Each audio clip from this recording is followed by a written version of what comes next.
Hello and welcome to the Indie Author's Guide to Marketing. This is like a mini course on how to market your book. It's really a brainstorming tool, a way for you to get creative about the marketing of your book and make it less of a daunting task. My name's Holly. I'm a book cover designer and I'm based in New Zealand.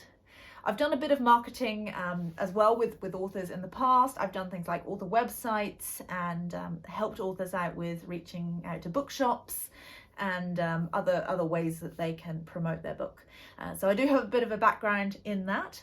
And also I consider design to be an extension of marketing because your book cover is such an important part of your marketing strategy. So without further ado, let's open up the PDF and get started. To the Indie Author's Guide to Marketing. This is a workbook that will take you from A to B when it comes to your book's marketing. Basically, by the end of this, we will have a comprehensive marketing plan for your book. And I think a lot of authors think of marketing as a dirty word. And we think that it's kind of salesy, that it's all the boring stuff, and it's not creative. We get into writing or the creative fields because we love creating. We love the art and craft of what we're doing, and selling often feels kind of sleazy in light of that. However, I actually want you to think about marketing in a different way. I want you to think of it as a new form of creativity, because marketing can actually be really fun. There are a lot of different ways that you can share your book out there, and you're a creative person. If you've written a book, whether it's fiction or non-fiction, you are a creative, and there's so much of that you can apply to this whole marketing thing. So the purpose of this is to find your ideal readers, make a plan, and spread the word about your book. Basically, we are trying to get your book into the hands of as many ideal readers as possible. So this is an interactive PDF, and you can follow along as we go through this. Probably you want to come back and do this on your own time, or pause the video and fill in the gaps as you go. It's up to you. But think of this as a sort of mini course on marketing your book. So first of all, we have the sort of key information about your book. You have the title, series name, if applicable, author, genre, etc. And this is just to sort of get your brain into the flow of filling out this information. And so basically, you just click on one of the boxes here, and you can fill it in as you like. So we could go like this, and then I'm typing with one hand here. That's how you would fill that out. If we go back, and I think it's a good idea to have your book blurb here as well, if you have it, or at least the beginnings of it, because that is a key piece in your marketing. That's kind of how people will know what your book is about. And so if you can, paste that there along with the rest of the information that you have. Social media you already use. This may not be applicable to you, but I think it's useful if you have a bit of a platform on any social media. Like, start thinking about how we can leverage that to show off the book to the right people. Alrighty, so then we have a pre-marketing checklist as well. There are certain things that are going to make this whole process so much easier. The first one, and I am a little bit biased being a book cover designer, but having a great professionally designed book cover. And this is particularly important for the marketing side of things, because that book cover is the face of your book. It's what people are going to see. It's the first impression of any interaction that your audience will have with your book. It's also the thing that they're going to remember, and it's what's going to draw them in if if they haven't seen it before as well, or even if they have seen it before. So we'd like to see that one checked off, along with other details like having your book edited and proofread. That's really important. Having your book formatted, knowing where you're going to publish the book, whether that's on Amazon, on Ingram Spark, on your own website. And you need to be ready to start making money from your book. This is pretty obvious, but you've put in the hard yards. You've spent the time writing this book. You've poured your heart and soul into it. So now it's time to reap the returns on that. So then we also have a budget allocated for marketing. Now I put this in because I think it's realistic to put at least some money into the marketing, especially if you've put money into the rest of your book, having it edited, having it designed, the rest of it. It makes sense to not leave it there. Basically, it's to have some budget left over for marketing. Now, this won't be the case for everyone, and there are things you can do that don't cost money. But usually speaking, that's why I've got "or" here. I plan to put more time than money into my marketing. So that just means you're willing to put in the hard yards, writing out emails to people, doing the social media stuff, all the rest of it that we will get into later. So ideally, we would like to have all of those things before moving on. Now, if you don't have any of these things, this is still a really useful exercise to do as we go along. But this is something it's worth bearing in mind to do before your marketing.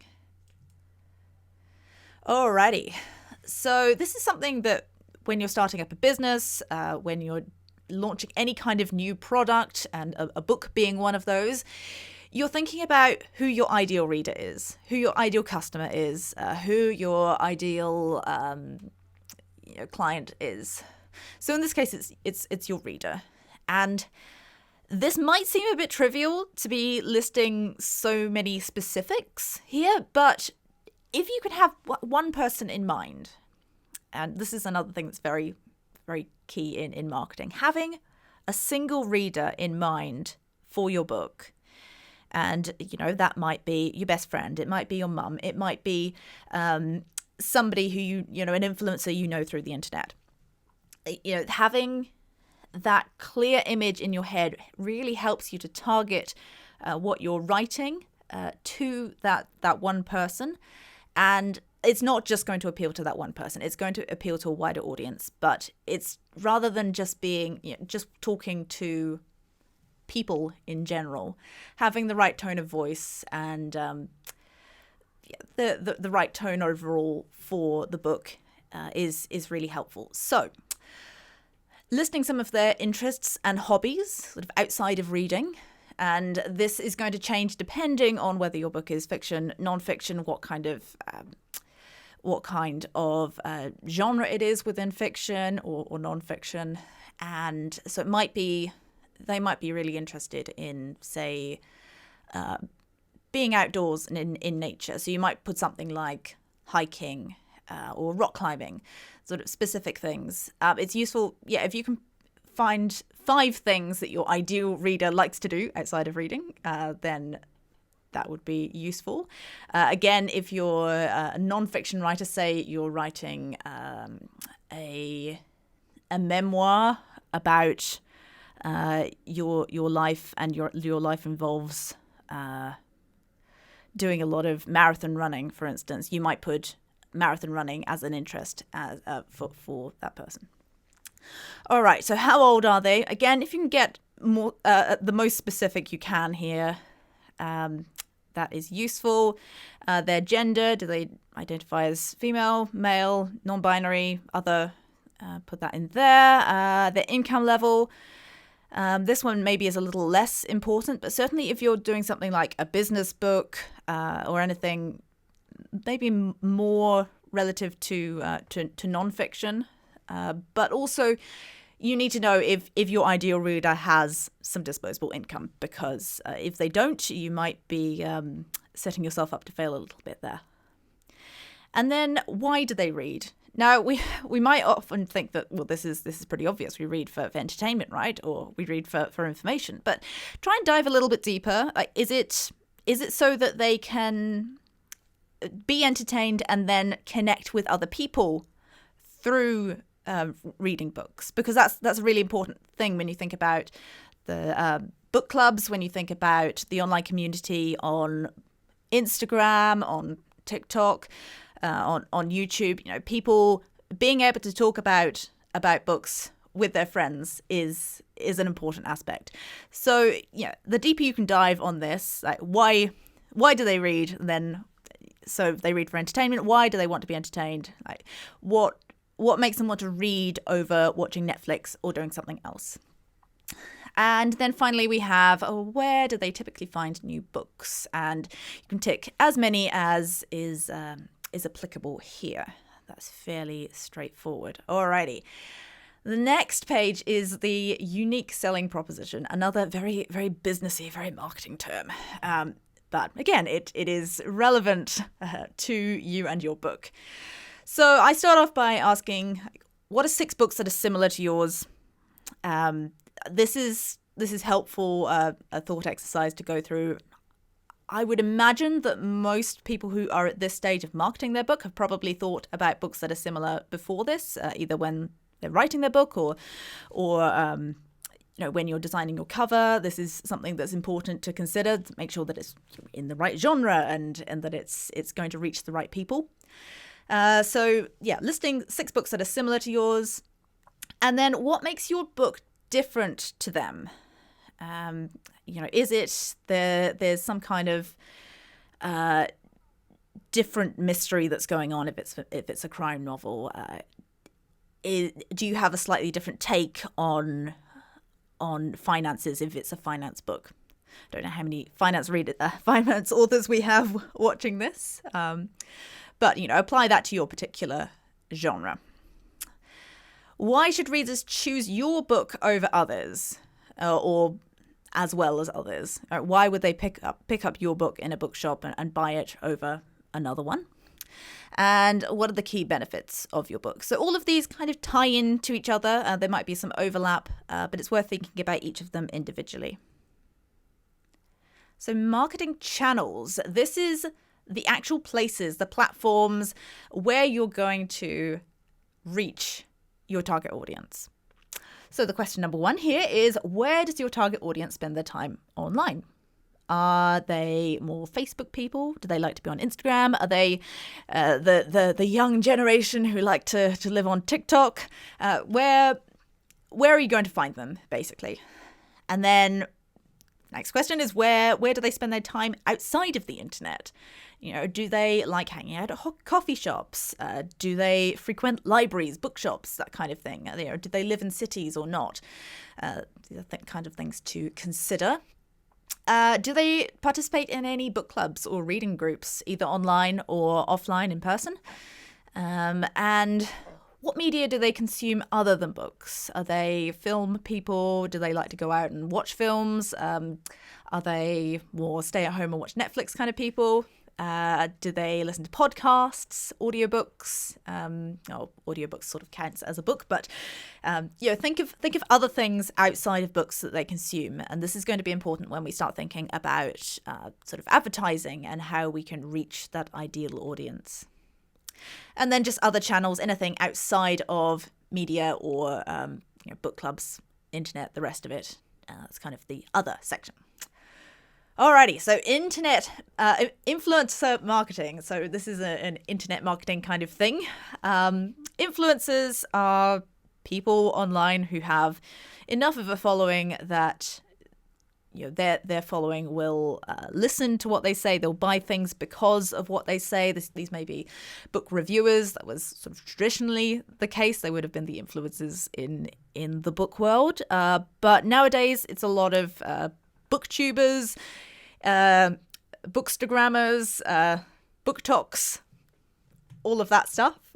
So the world of marketing for books is very different now. So if you can find 3 influencers, and this is just for a starting point, find 3 influencers who have a large following in your book's genre. So if you're writing fantasy, you would have a look and see who are the reviewers who are talking about fantasy, who are reaching a wide audience. And the other thing to consider here is, do they review indie books, because not everyone will, but that's worth considering when you're reaching out to people.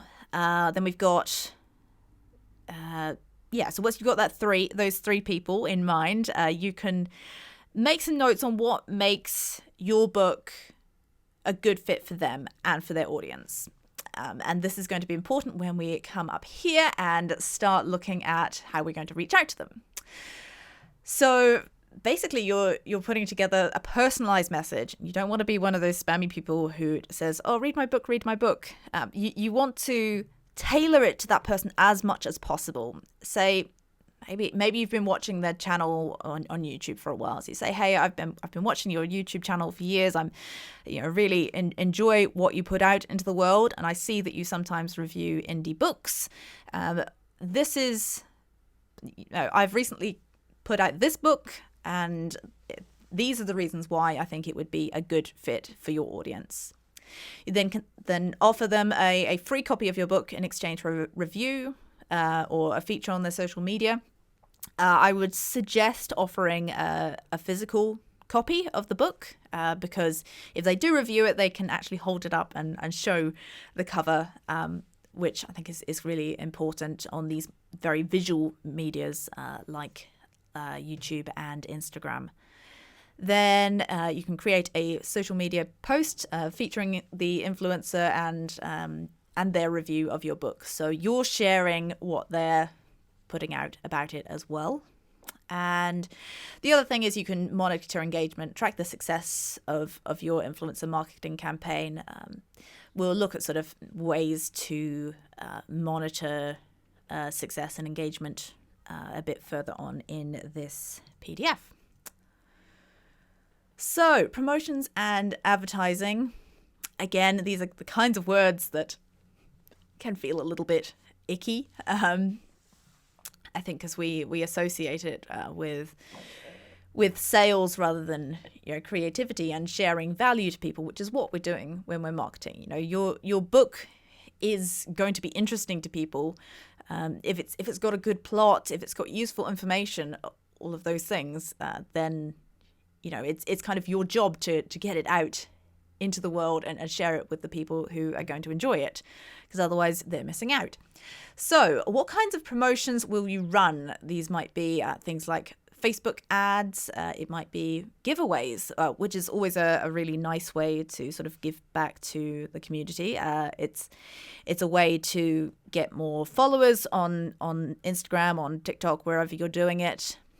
And what I would suggest if you are running giveaways is make the entry requirements difficult enough that you're not just going to get a lot of spam accounts coming in and entering. So I would suggest doing things like saying, okay, to enter this giveaway, you need to follow me and maybe you're doing it with some other people, follow these other accounts and comment down below about what your favorite book is, would be a simple one, or something specific. How much will you budget for advertising? That's fairly obvious. Which advertising platforms will you use? Are you going to do these things on Facebook? Are you going to use Facebook ads? Are you going to do your giveaways on Facebook, on Instagram, whatever those options are? And then how will you measure the success of your promotions? How will you actually see? Are you measuring it by how many people enter your giveaways? Are you measuring it by how many sales you get, how many new followers you get online, all those kinds of things? It's worth considering how you will measure that. So a book launch is something usually when we think about a book launch, we think about throwing a bit of a party and, inviting everybody we know to come and have some drinks and nibbles, and I'll talk about my book a bit, and hopefully you will feel obliged to buy the book because I've provided free food for you. And that is one way of doing it. I do think that the book launches are a really neat thing to do. But there's a lot more that you can do outside of just that. And yeah, I would suggest having a book launch as talking to a bookshop local to you if you can, and putting together invites and inviting your friends, inviting other people who are maybe on the mailing list for that bookshop. That's what I've done previously when I did a book, a children's book a few years back, and I worked with a local bookshop, provided food, and I think they provided some drinks, and the whole thing, it's kind of mutually beneficial because you're getting they're getting more people into the bookshop, they're making more sales, they're making sales on your book, you're making sales on your book, all of those things. So yeah, it's worth trying to figure that out if you can. Otherwise, libraries are a good place to do that as well. And if you don't have either of those options, you can always launch it somewhere else privately. But I would suggest doing it in some kind of bookish space if possible. Right, so what events will you plan online and offline for your book launch? So you might also have an online sort of maybe a Q&A, a question and answer session online, either via video or via chat.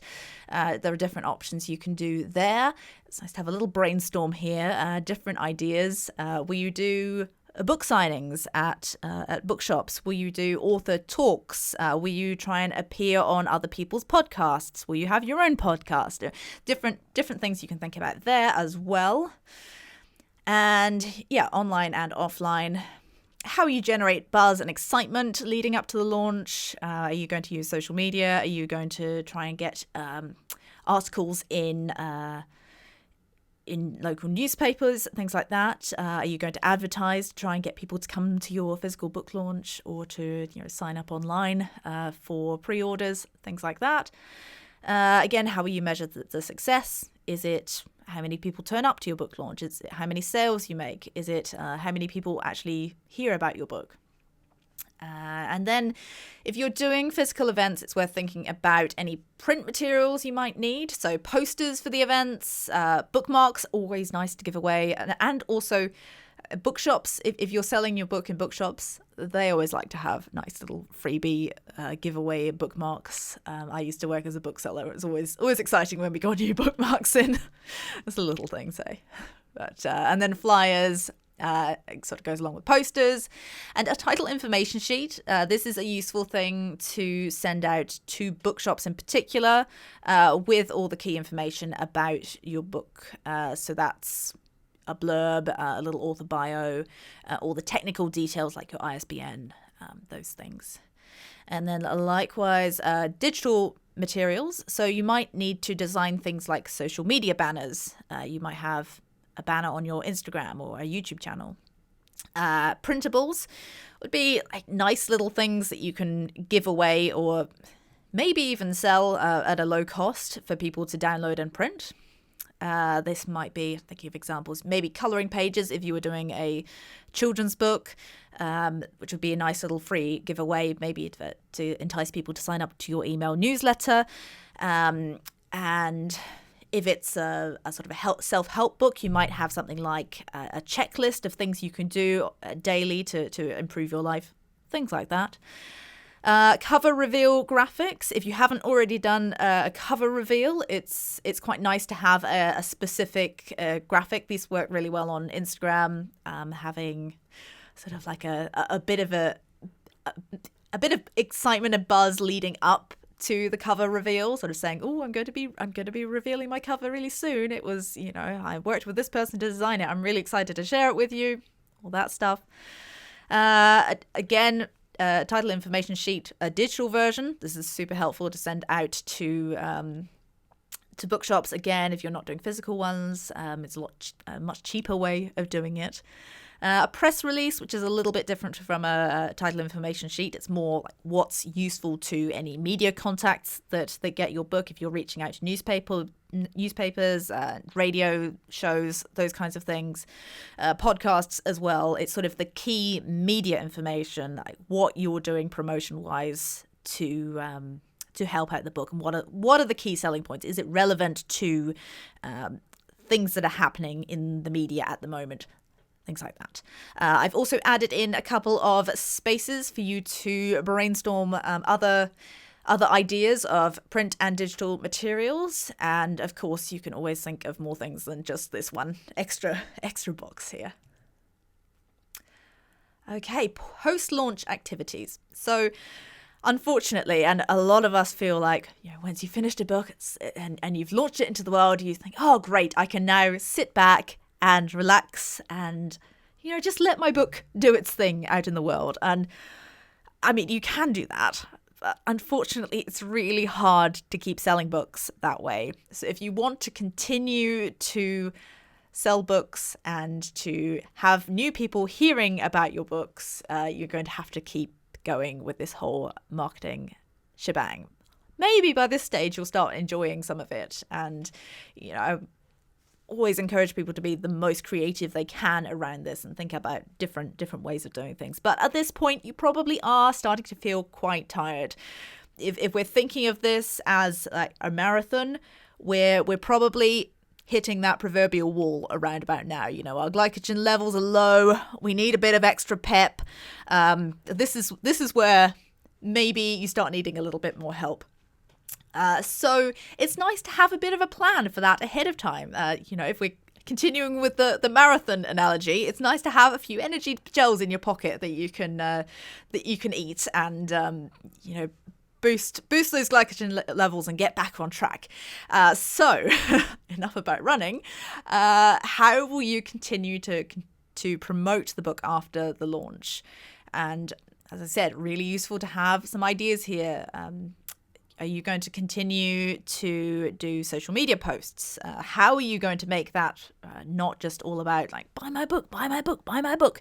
Because nobody likes to see that. How can you provide value to your ideal audience on a continuing basis? And will that be through email newsletters, social media, etc.? That's the fourth question here. What platforms will you continue to use? And this will change over time as well. You might decide, you might try out TikTok and decide that it is not for you, like I have. Might go back to it at some point. Probably not. But anyway, and what other events and promotions can you continue online and in person? Are you going to set up more author signings? Can you get on like author panels and talk with other authors on on a stage in front of people at book conferences and things like that? I know that's not everybody's cup of tea, but if you have the confidence to do that, it's a really neat way of getting your book out there as well. And how you continue to engage with readers after the book has launched. So for this one, it's things like, can you share stuff outside of your book, like your writing process, how you craft a book, do you plot a book, or do you sort of figure it out as you go along? Do you have a writing schedule? Do you write every morning, or are you more of I'll write when I have a bit of time and my kids aren't climbing all over the sofas and that kind of thing? So you can also include things like more insight about your characters, kind of cutscenes, behind the scenes bits about your characters if you write novels, or if you write nonfiction, maybe stuff that's relevant to your ideal author, or ideal reader, but you didn't necessarily have space for in the book, or things that you did have space for in the book, and you're sharing those best little snippets from the book that will draw people in and want them to make them want to buy it and keep reading. All right, this is the really exciting and glamorous bit. Metrics and analytics. So when you have goals, it's always useful to know when you've reached that goal. So if you plan to let's go back to the marathon. If you plan to run a marathon, like, how will you know when you've run that marathon? Will you have, hopefully you'll be running it in a race, or you'll have a watch and something that will tell you, when I hit 42.2 kilometers, then I have completed the marathon. So how will you know when you've got there, when you feel like you're happy with the success of your book? And this will be different for different people. If your goal is to make an impact in the world and and to share your message with as many people as possible, then you might have a number of people you want to reach, or a number of people you want to have on your marketing email list, for instance. It might be the number of books you want to sell. It might be the number of reviews that you want to get on Goodreads. Lots of different markers for success there. So it's useful to have those in your mind as you're going along. And then specific metrics that you'll use. So sales, website traffic, social media engagement, social media followers. I would say go for engagement over followers in general when it comes to social media, because what you really want is a lot of people who are really engaged in what you're saying, and not a bunch of people who have followed you but don't actually engage with what you're doing and never see your posts, which can be the way with places like Instagram these days. And then how often will you review and adjust your marketing plan? Are you going to come back and review this maybe a few weeks after your book has launched? Are you going to then come back regularly after that and see how you're going? And are you going to do it quarterly, monthly, bi-weekly? Many options there. And finally, the money side of things. So a marketing budget is important. There's a lot you can do for free, but there's also a lot that it's useful to have some money put aside to help with them. So setting a financial goal of how much you want to make from the book is really useful, because then are you just wanting to break even with this, and then how much you need to earn to break even, and how much you should be putting into marketing? Or are you wanting to make a profit? So that's what needs to go here. If you can put a specific number on it, that's really helpful. And then how much are you willing to invest to reach that goal?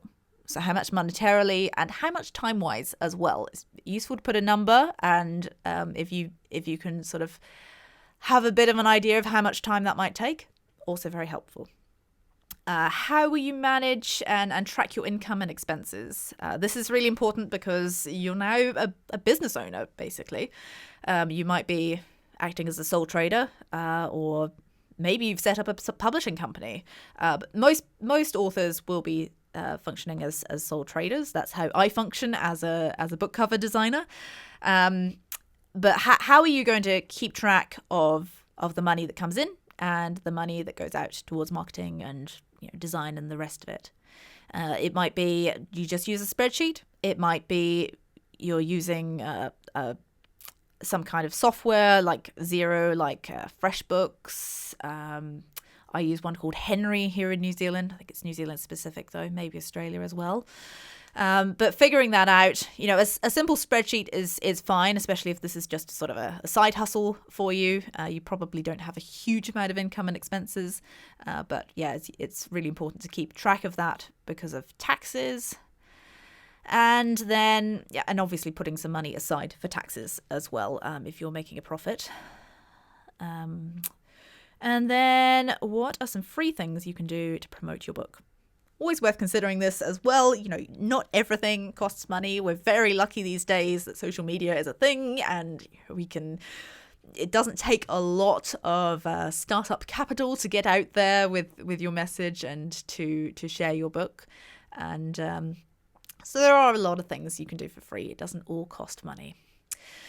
Speaking of, so social media here, we've got a little chart of your actual budget, and I've left some spaces here as well where you can add extra things. So how much are you going to budget for social media? This might be setting up some design for a new Instagram account, things like that.